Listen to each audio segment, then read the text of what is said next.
A lot of people are talking about the politics of the Kennedy Center honorees that were recently announced. And I can't help but thinking about the other very uncomfortable truth about this year's selection that I don't see anybody talking about. And it's a trend that has been going on for a very long time.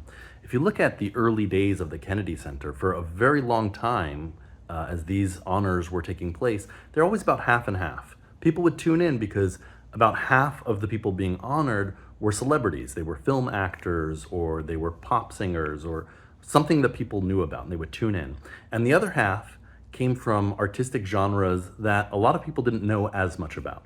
There were almost every year, about half were representing genres like opera, jazz, ballet. People would tune into the Kennedy Center honors and they would walk away becoming educated in the arts. They would learn about things that they didn't know about before and people they didn't know about. And in my lifetime, that number started dwindling. It wasn't half anymore. In fact, for the last 10 years, there's only been about one person each year who represented one of those genres.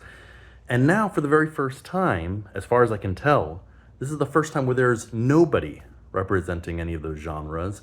It's now just another celebrity award show.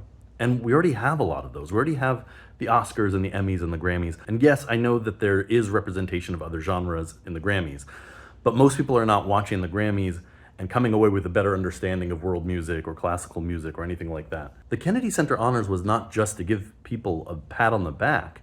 In my opinion, the most important thing that it did was it educated people in our country about the arts. If we're not going to educate people about the arts on television anymore, and we're going to take away time in our schools for the arts, where are we going to make time for it as a society?